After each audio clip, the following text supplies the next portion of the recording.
민족의 큰 명절 한가위가 다가오면서 명절 준비에 여념이 없는 마을 기업들이 있습니다.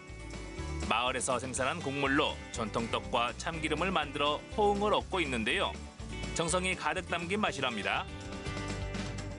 이쪽 지역 주민들하고 잘 어울릴 수 있는 방법은 같이 상생하는 방법이라 생각을 했습니다. 그래서 이 지역에서 생산한 쌀, 잡곡 그런 거를 거의 다 이용해서 직접 생산한 농산물을 건강한 식품으로 가공 판매하는 마을 기업. 이제는 주민들의 자부심이 되고 있다는데요.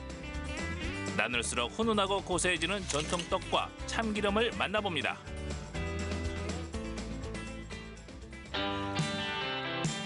오늘은 한적한 시골 풍경을 고스란히 느낄 수 있는 작은 마을을 찾았습니다. 대전과 논산의 경계에 위치한 우명동인데요. 새소리, 바람소리도 정겹게 들리고 산과들에는 가을이 물들어가고 있습니다. 가을바람 시원하게 불어오고 주변 논에 있는 벼들은 고개 숙여 인사를 하고 있네요. 그만큼 잘 익어가고 있는데요. 오늘은 대전과 논산의 경계에 있는 작은 마을에 왔습니다. 이 마을에서 찾아야 할 오늘의 키워드, 바로 고소함! 고소함을 찾아 가시죠. 갑니다. 신혼부부가 살고 있나요? 가을 이맘때가 되면 연일 고소한 냄새가 모락모락 피어나는 이곳, 대전 우명동에는 전통 떡을 만드는 마을 기업이 있습니다. 지금 오전 9시가 조금 지났는데요. 벌써 떡을 많이 만들어 놓으셨습니다. 야, 네, 열심히 일하고 계시네요. 안녕하세요. 네, 안녕하세요. 안녕하세요. 어서 오세요. 반갑습니다. 전통떡 내림솜씨 전수자 안미자 씨입니다. 이 공간 안에 고소한 떡, 맛있는 향기가 가득하네요. 떡집이니까 당연히 맛있는 냄새가 나죠. 그렇죠.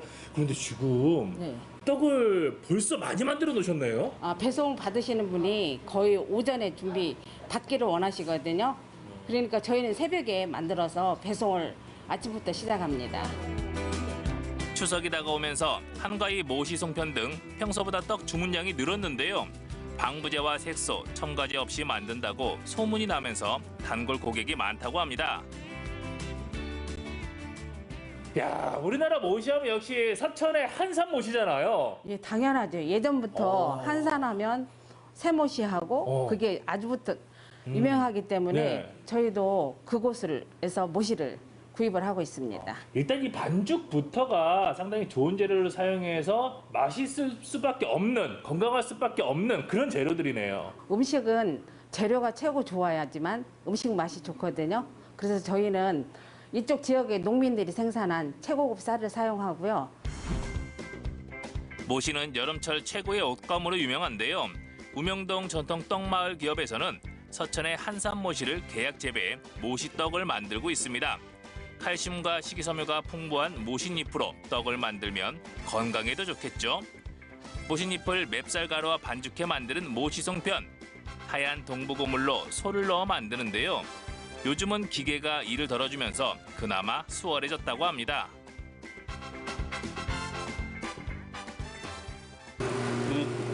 떡 만드는 일도 쉬운 게 아니잖아요. 그런 건 없습니다. 일단은 제가 좋아하는 일이고 또 원래 새벽잠이 없다 보니까 저하고는 항상 생각하기를 잘 맞는 직업이라고 생각을 하고 있습니다. 기계가 동그랗게 만든 떡이 완성이냐고요? 설마요. 마을 주민들이 둘러앉아 송편을 빚는데요. 여러 번 치대야 쫀득쫀득한 떡이 됩니다. 그래도 이렇게 다 같이 모여서 송편 빚으니까 명절 앞두고 분위기가 나네요. 그렇죠. 네. 아무래도 떡집 분위기는 엄청 바쁜 시절이 왔습니다. 마을 분들하고 같이 또 작업하시면 되게 좋으시겠어요.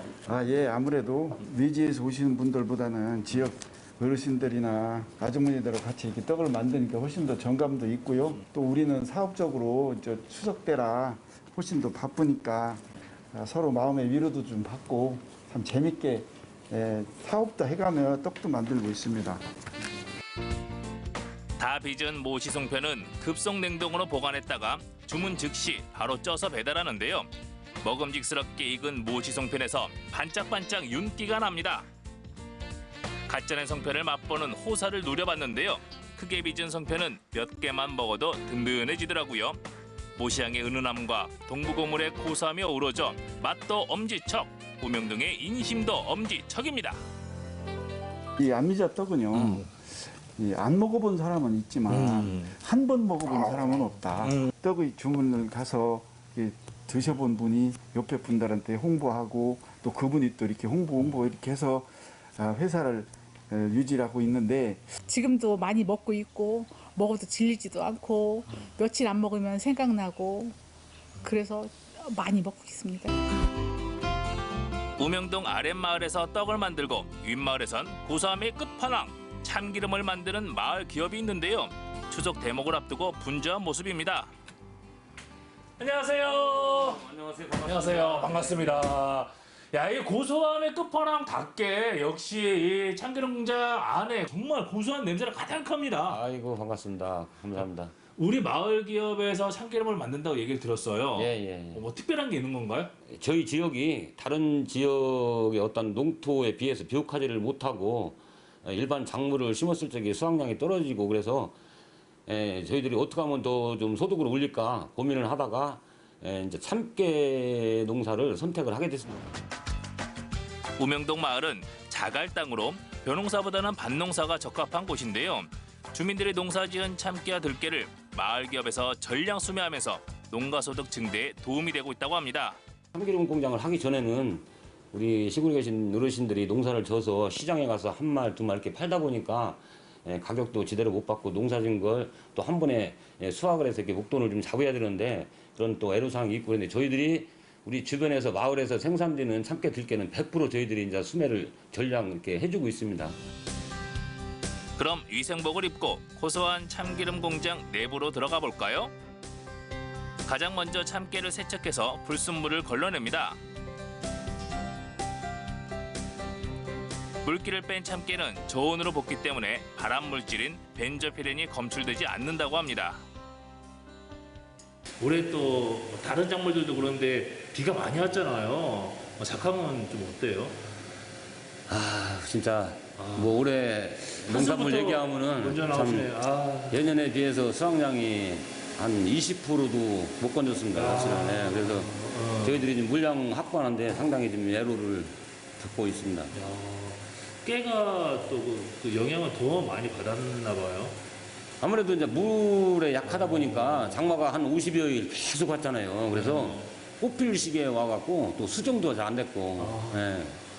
그래서 예년에 비해서 하여간 수확량이 거의 못했습니다. 이거.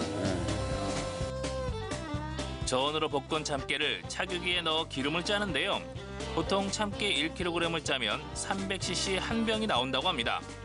그래서 1년 내내 공장을 가동하지 않고 선물용으로 추석과 설 명절 전후에만 가동한다고 하는데요.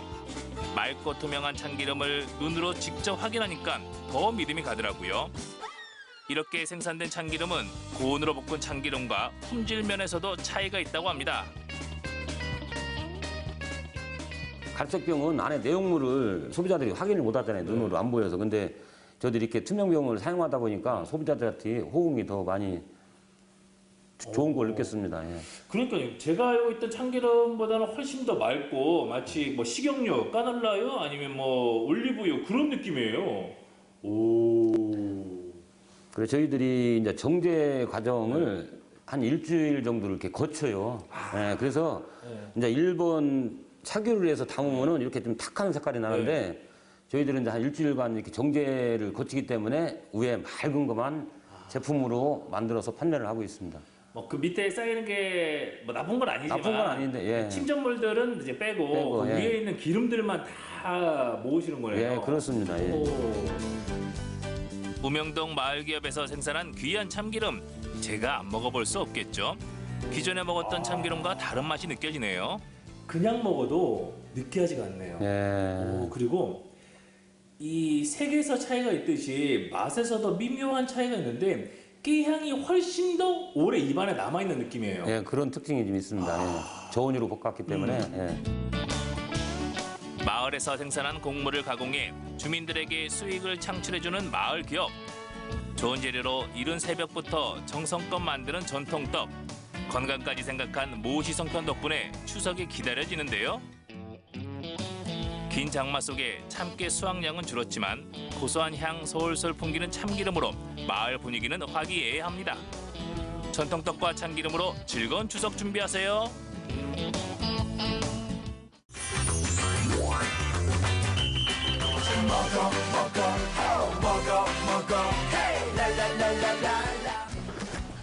춤 돼지 나 돼지 요리 돼지 흑돼지 먹으러 가볼까요? 돼지부심 뿜뿜 좌선생의 이번 주 페이 돼지고기. 그냥 돼지고기 아니죠. 제주 흑돼지로 만든 무한매력 음식들을 만나봅니다.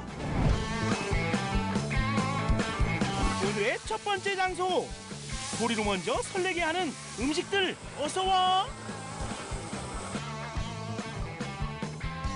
고기 먹고 싶은 사람 소리 질러. 와! 맛있다. 흑돼지편 흑돼지 바베큐 집에 도착했습니다. 앞에 딱 보시면 지금 라면이 있고요, 흑돼지 가지 덮밥, 그리고 미국식 전통 바베큐. 지금 여기가 앞에 놓여진 게 제주 흑돼지를 이용한 세트 메뉴예요. 간단하게 흑돼지 라면으로 시작합니다. 처음부터 끝까지 불만 놓치지 않고 조리하는 것이 포인트. 특제 소스 넣은 육수에 면발 꼬들하게 살려 완성. 숙련된 이 삼겹살의 향이 있어서 그런지 몰라도 불량도 살짝 나고요. 사장님께서 그 말씀을 하셨어요.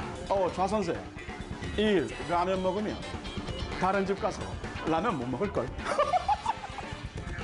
흑돼지 라면에 대한 사장님의 프라이드 직접 확인했습니다.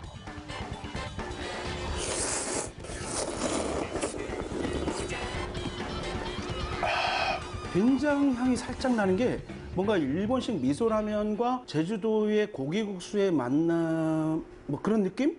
훈연된 고기가 굉장히 기분 좋게 이 풍미를 굉장히 더해줘요. 와, 이게 지금 밥을 말고 싶은 그런 맛. 밥을 딱 말아가지고 김치 딱 올려가지고 그냥 수저로 이렇게 딱 떠가지고 그냥 막 먹고 싶은 그런 맛. 밥 없나? 딱 한밥 있었으면 좋겠어. 밥도 이렇게 고슬고슬고슬해야 이게 국물을 싹 머금거든요. 밥이 이렇게 싹 이렇게 김치 딱 이렇게.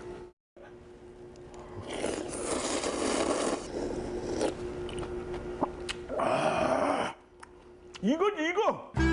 이곳의 메인 메뉴 등장. 통삼겹을 두툼하게 썰어 채소 위에 올려주고 토치로 불맛 극대화. 이것이 바로 미국식 정통 바베큐와 제주의 식재료가 만난 흑돼지 통삼겹 바베큐입니다. 보쌈, 뭐 수육, 뭐 그런 뭐 기름이 짜까짜까한 뭐 그런 느낌도 굉장히 좋겠지만 기름이 쭉 빠지면서도 이렇게 뭐 지방층과 이게 살이 이렇게 잘 이루어진, 그리고 이 껍데기도 이렇게 바삭바삭한 요 느낌, 그리고 이 색감으로 먹는 게 바베큐 아니겠습니까? 그리고 소스도 이런 돈가스 소스라든지 한라봉을 이용한 한라봉 소스도 직접 만들었다는 거.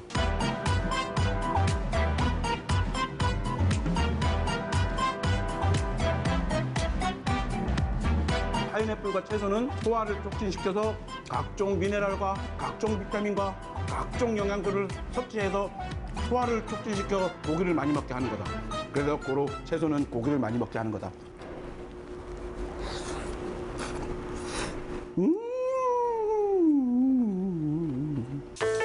흑돼지 요리 3종 세트의 피날레, 흑돼지 가지덮밥입니다.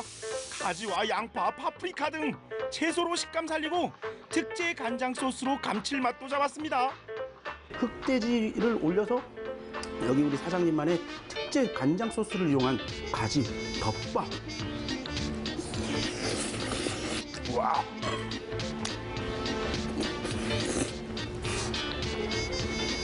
아무것도 없는 그냥 가지덮밥인데도 불구하고 굉장히 구수하고 굉장히 맛있어요. 요거 하나 그냥 만들어도 아이들 그냥 밥으로도 괜찮을 것 같고, 우리 아빠들 그냥 출근할 때도 그냥 이거 하나 그냥 뚝딱 하나 만들어도 괜찮을 것 같아요. 흑돼지 3종 세트.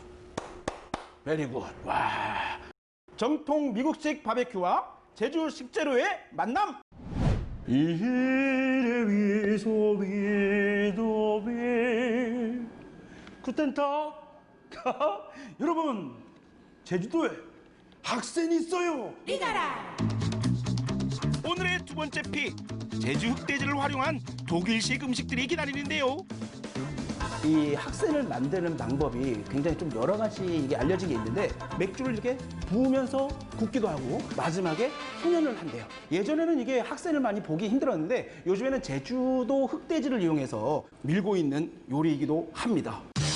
독일의 축제나 비어 하우스에서 빠지지 않는 메뉴가 바로 독일식 족발 요리 학센인데요. 겉은 바삭, 속은 부드러운 맛이 매력적입니다. 오! 와우. 역시 족발은 뭔가 이 돼지 한 마리를 이 통으로 통돼지 바베큐 하듯이 그런 느낌 아니겠어요? 우리가 이렇게 조금씩 이렇게 썰어 먹는 느낌이 아니고 통으로 이렇게 바베큐 한 듯한 느낌. 이렇게 왔을 때 저희가 전문가처럼 자르기 힘들잖아요. 여기는 안에다가 부탁하면 안에서 주방에서 다 썰어준답니다.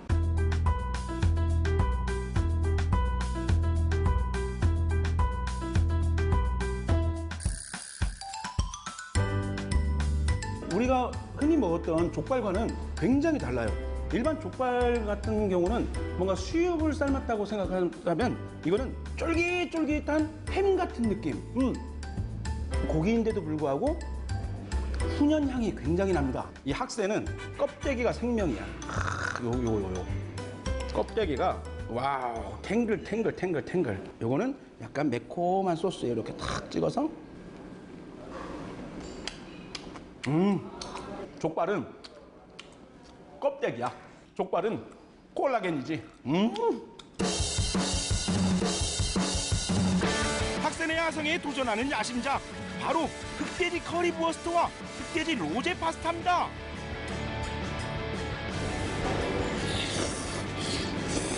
파스타에 돼지고기를 이렇게 씹힐 정도로 돼지고기를 썰어 놓으셨어요. 그리고 매운 기운이 지금 막 올라오고 있어. 핫합니다. 내 스타일. 안 짜져 좋다. 안 짜져 좋아. 불맛이 잘 나는 그런 소세지. 근데 그 위에 미트볼 소스에 카레 향이 싹 도니 굉장히 맛이 좋은 소세지입니다. 뭔가 그 외국 소세지를 먹으면 굉장히 짜다. 강하다. 야, 역시 외국 소세지. 와, 이럴 줄 알았는데 오히려 그냥 먹었는데도 심심하니, 좀 구수하니, 너무 좋은데요? 맛있게 먹으면 0칼로리. 오늘은 다이어트 잠시 내려놓으세요. 돼지고기의 변신은 무한하다. 제주 흑돼지는 사랑입니다. 통통 튀는 아이디어에 정성을 담아 맛있게 탄생하는 개성 만점 흑돼지 음식들. 여러분의 선택은?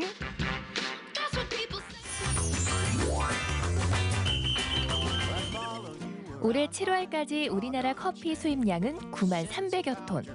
코로나19로 얼어붙은 경기에도 커피 소비량은 늘고 있는데요. 만약 이 커피가 포항에서 생산되면 어떨까요?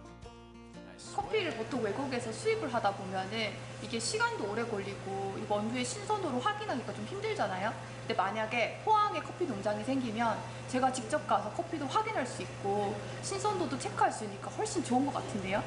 근데 진짜 포항에 커피 농장이 생기나요? 포항에서 커피가? 네, 열려요. 포항의 새로운 효자 작물이 될지도 모를 커피. 포항시 기계면에 첫 커피 농장이 생겼습니다. 지금 만나보실까요?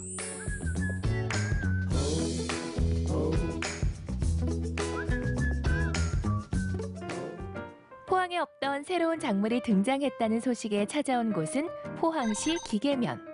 부추 생산지로 유명한 곳답게 여기를 봐도 저기를 봐도 부추 하우스뿐인데 대체 커피 농장은 어디 있는 건가요? 이 마을에 커피 농장이 있다고 하는데 혹시 어디인 줄 아세요? 예, 바로 여기 비닐하우스 안에 커피가 지금 자라나고 있습니다. 이곳은 원래 부추를 키우는 곳 아닌가요? 예, 맞습니다. 근데 저희들 요 한동은 지금 커피 재배를 하고 있습니다. 부추를 키우는 하우스 옆에 위치한 의심스러운 비닐하우스 한동. 안으로 들어가 보니 일단 부추가 아닌 건 확실하고 170평 하우스에서 자라고 있는 이 나무들이 정말 커피나무? 이게 다 진짜 커피 나무인가요?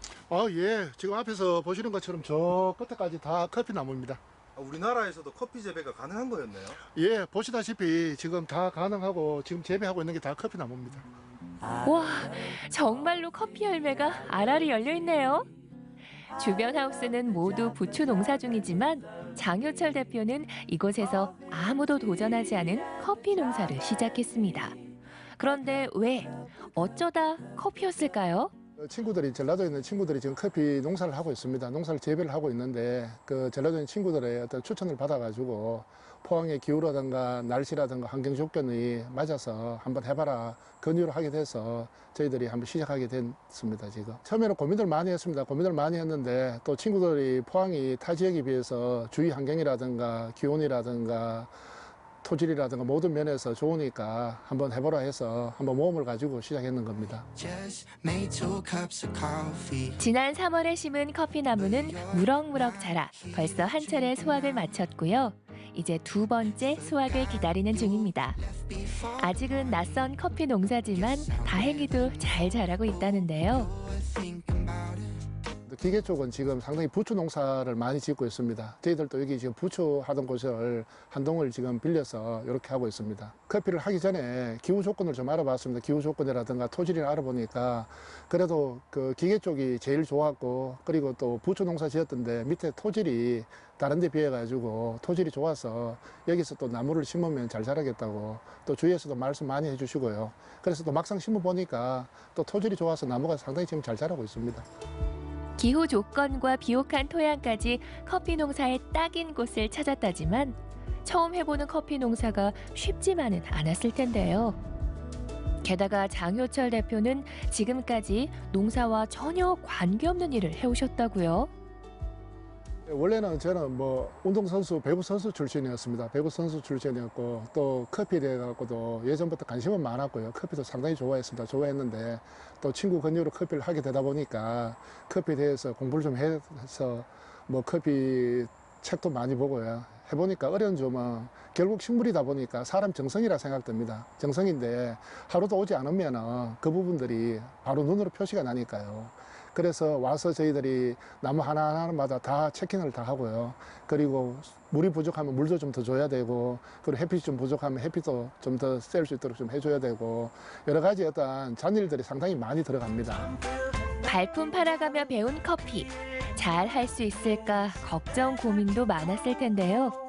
무엇보다 중요하게 생각하고 연구했던 부분은 원두 수확이 아니라 씨앗을 받아 발화시키는 것이었다고 합니다. 아라비카 커피에서 한 300개월 전에 커피 열매를 수확을 했습니다. 해서 저희들이 그 단독으로 그 발화법을 저희들이 그 개발했습니다. 개발해가지고 지금 포트에다 옮겨 심어서 지금 커피가 자라고 있습니다. 자라고 있는데 실적으로 저희들이 뭐 어떤 묘목을 파는 게 주가 아니고 주는 어차피 커피 열매가 나오면 그 열매를 발화해서 그 커피 나오는 걸 갖고 저희들이 수확을 해서 판매를 해야 되니까 향후에는 커피 발화가 상당히 중요하고 제일 어떤 저희 그 농장에서는 제일 중요한 포인트죠. 그게.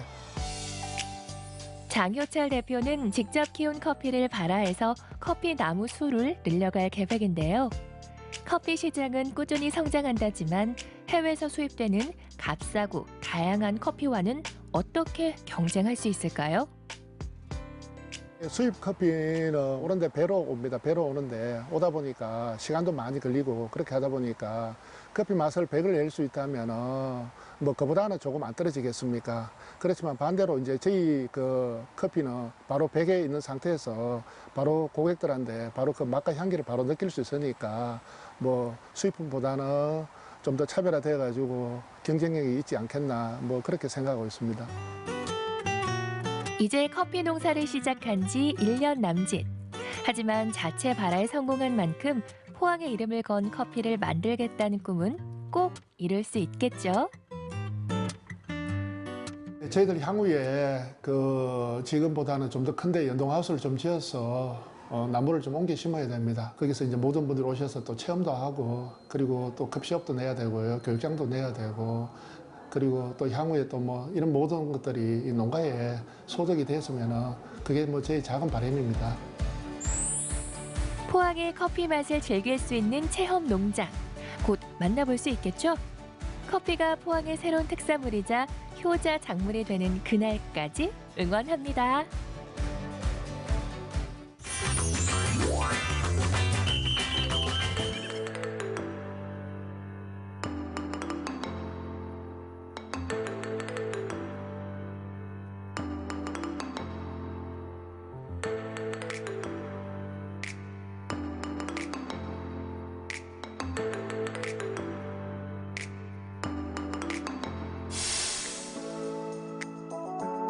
오늘 떠나본 랜선 여행지는 수려한 산세를 자랑하는 평창의 바랑산입니다. 바랑산은요, 이름 그대로 왕을 탄생시키는 좋은 기운이 있다는 산으로 해서 바랑산으로 지어져 있고요. 우리나라에서 12번째로 높은 산입니다. 바랑산에는 이곳만의 특별한 매력이 있다는데요. 저희가 1458m로 굉장히 높은 산인데, 보통 이렇게 높은 산에는 지금 주변을 둘러보시면은 이렇게 다양한 식물들과 다양한 곤충들이 이렇게 많지 않은데, 바랑산에는 굉장히 다양한 식물과 동물과 곤충들이 있어서 굉장히 건강한 산으로 알려져 있거든요. 그래서 오시면 공기도 굉장히 좋고 좋은 기운을 받아가실 수 있는 게 여기 바랑산의 매력이라고 생각이 됩니다.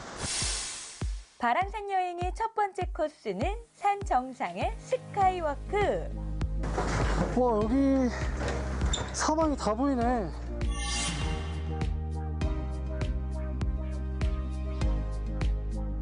우리나라에서 제일 높은 곳에 위치한 전망대로서요. 높이 34m, 그다음에 탐방로 길이 54m의 전망대입니다. 이곳에 오르면 사방으로 탁 트인 전경을 감상할 수가 있는데요. 보통 일출만 볼 수 있는 곳이 있고 또 일몰만 볼 수 있는 곳이 있는데, 여기 바랑산 기 스카이워크는 일출과 일몰을 동시에 볼 수 있는 장소입니다. 코로나19로 인한 집콕 스트레스를 풀기 위해 이곳을 찾은 관광객들. 사방으로 보이는 풍경과 34m 높이에서 느껴지는 아찔함을 한껏 즐겨보는데요. 어머니, 너무 무섭다. 어머니 여기 어떻게 오셨어요? 오늘? 근데 우리 여기 나오면 안 되는데. 우리 여기 온 거 비밀인데요. 어머니 마스크를 쓰셔갖고. 그렇죠? 네. 우리 맨날 집에만 집콕하고 있다가 넷이 뭉쳐가지고 여기만 왔다 가려고. 너무 좋아 근데. 코로나가 다 날아가는 기분이 있잖아요. 왜 그런 코로나가 다 사라지는 기분. 우리나라 모든 사람들이 코로나가 빨리 정지시켜서 진짜 이렇게 코로나가 빨리 없어져서 이렇게 맑은 공기를 우리나라 사람들이 많이 마시면서 즐겼으면 좋겠어요. 이거는 꼭 보고 가라. 여기 여기 두목거리 저 밑에 고사목하고 두목 뭐 그런 숲 치유의 숲인가? 그 길 지금 걷고 왔거든요. 거기 너무 좋더라고요. 참 잘 해놓으신 것 같아요. 추천하십니까? 네네. 이거는 뭐 다른 데도 있는데 그건 여기밖에 없는 것 같아요.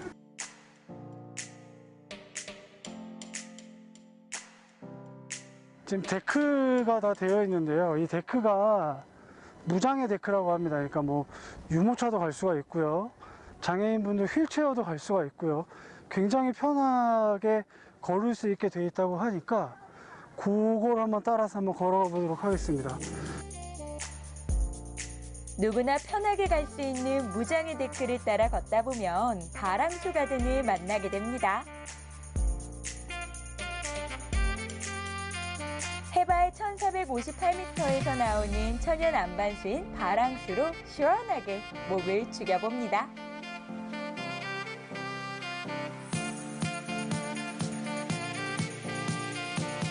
여기는 그 주목 군락지입니다.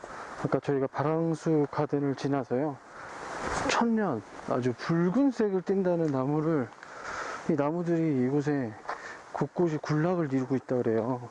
그래서 그 나무들을 한번 보러 가보도록 하겠습니다. 치유의 숲길이라고 불리는 바랑산 주목 군락지. 우리나라에서 매우 오래 산 주목부터 마가목을 품은 주목까지 다양한 주목들을 만날 수가 있는데요.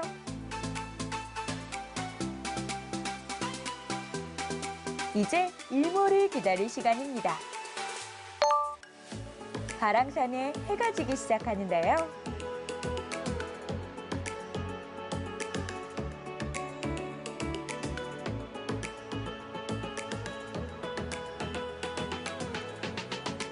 어두워진 후에는 반짝이는 별빛도 만날 수가 있었습니다. 매일매일 다른 매력을 자랑하는 평창 바랑산으로 떠난 랜선 여행.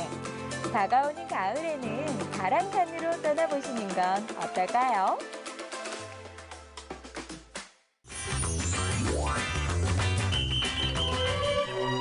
미술이라 하면 가까이 하기엔 너무 먼 당신이라 거리감 느끼셨던 분들 지금부터 주목! 제 인생 이제 2막인데 서로 이렇게 뭐 좋은 걸 재밌는 걸 찾아가면 더 그게 좋은 거 아니겠어요, 인생이?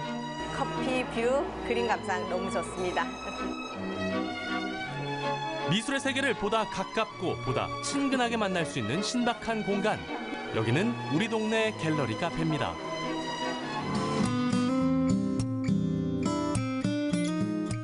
탁 트인 너른 바다가 앞마당이 되는 여수돌산의 한 카페. 발을 들이는 순간 눈길 사로잡는 비주얼 맛집? 맞습니다. 이곳이 사랑받는 또 다른 이유, 풍경 맛집이기 때문이죠. 저희 카페는 통유리로 되어 있어서 뷰가 멋져요. 밤에 오셔도 되고 낮에 오셔도 더 예쁜 뷰를 볼 수 있어요. 이제 갤러리가 되어 있어서 작가님 작품을 볼 수 있어서 좋습니다. 덕분에 한 컷 한 컷이 다 예술 작품이 된다는 이곳. 그리고 1순위는 뷰가 제일 좋다고 느끼고 그리고 또 사진 찍는 거 좋아하는 사람들 특히.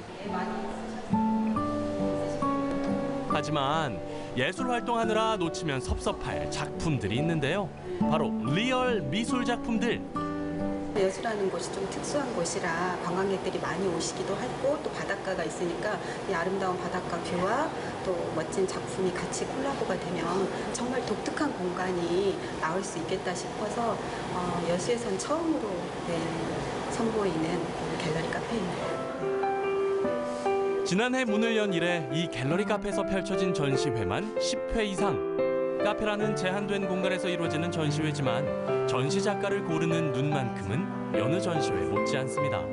제일 중요한 첫 번째 조건은 작품성이고요.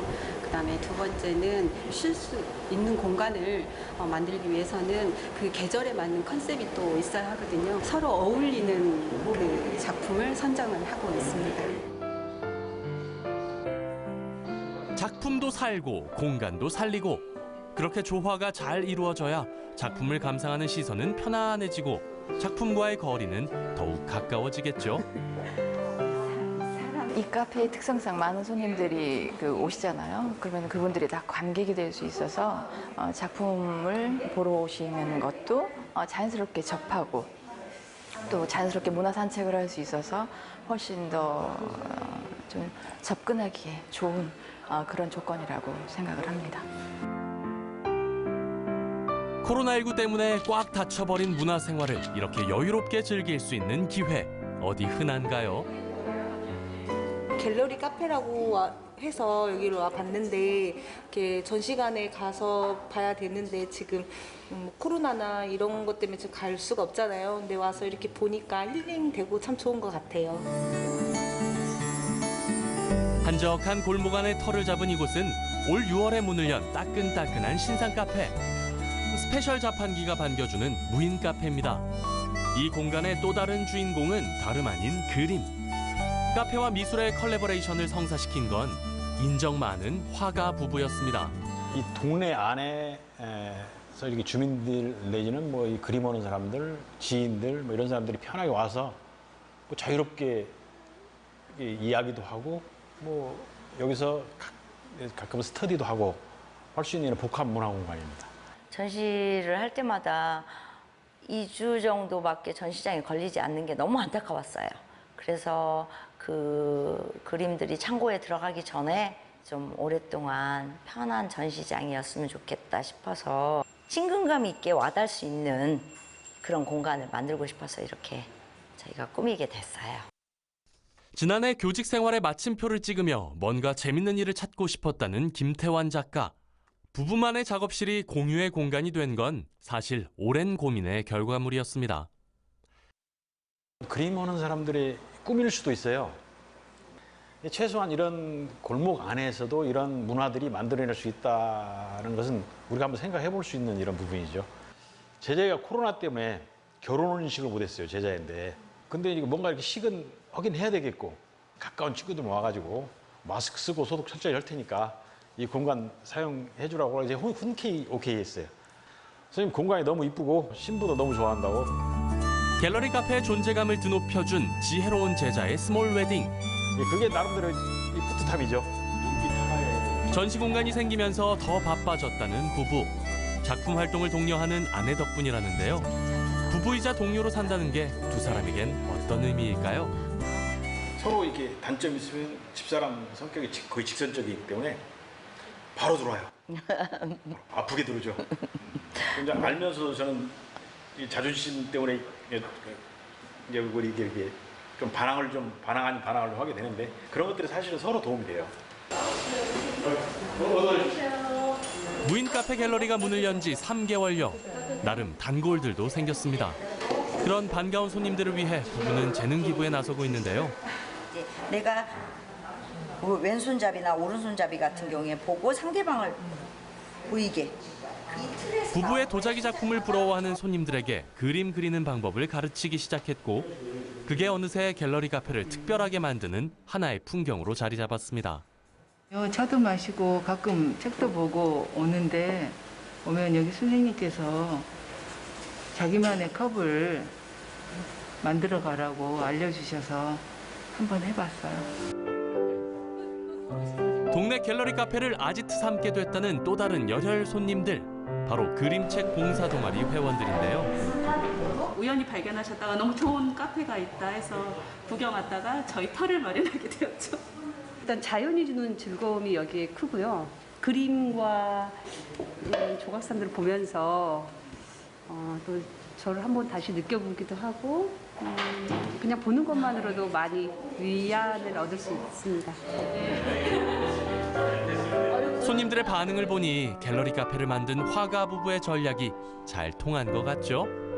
그림 편하게 볼 수도 있고 반바지 입고 신발 신고 이 그림 우리 집에도 소품 하나 딱 있었으면 좋겠다는 바람으로 바라봐 줬으면 하는 욕심이 있어서 이게 좀 이렇게 잔잔하지만 이 동네 사람들 수시로 소통할 수 있는 소통의 공간 더 이상 바랄 게 없죠. 답답한 세상 속 특별한 휴식이 필요하다면 단절돼버린 문화생활에 대한 갈증을 풀고 싶다면 우리 동네 갤러리 카페로 놀러오세요.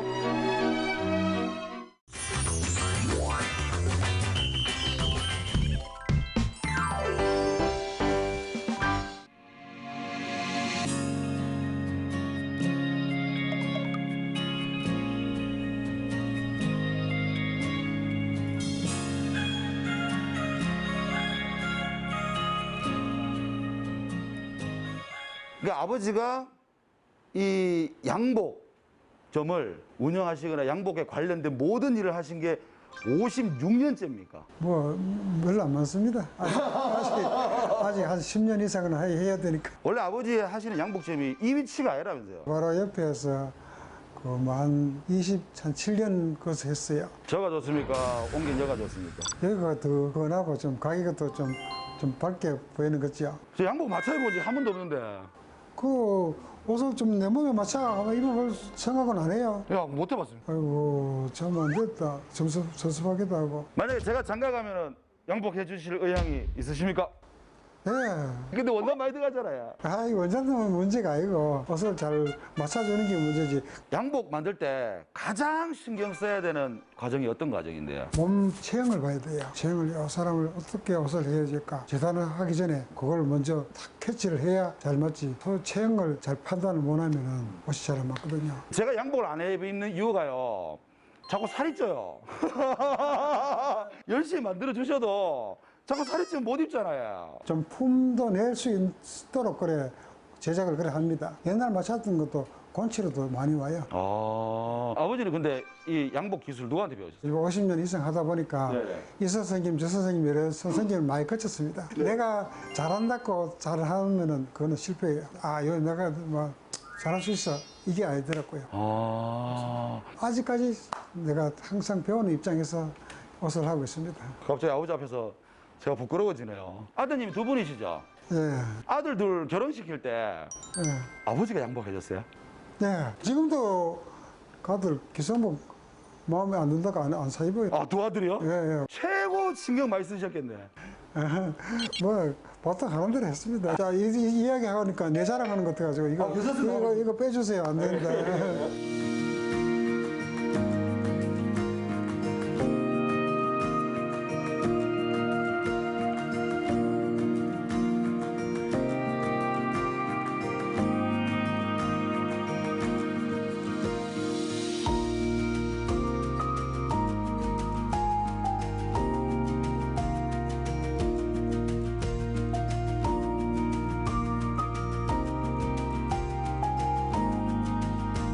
아버지 고향 어디신데요?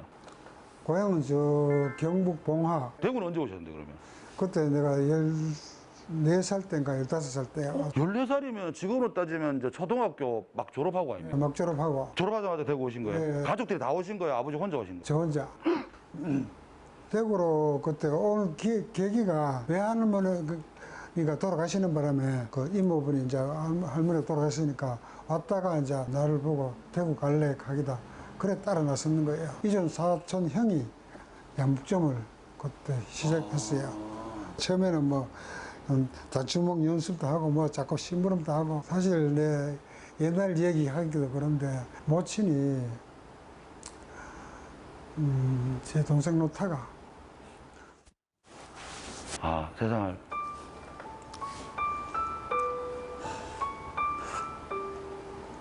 어머니 사진도 없고 기억이 아무것도 없죠. 근데 3살 때 무슨 기억이 있겠습니까? 아무것도 없어요. 지금 그 생각하면 눈물이 나. 꿈에 한번 나타나시던가요, 어머니가? 한 번도 안 나타났어요. 근데 우리 집 사람은 우리 엄마를 봤대요. 꿈에요? 꿈에.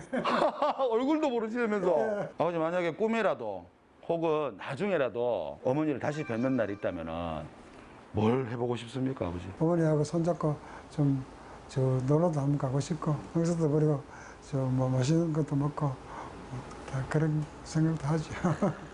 어머니 저를 놓으시고 동생을 놓으시고 일찍 가서 지금 생각하니 마음이 아픕니다. 하늘나라에서 저를 보고 계실 줄 믿습니다. 하늘나라에서도 평안히 계시고 저도 하늘나라 가서 어머니 뵐 수 있으면 좋겠습니다.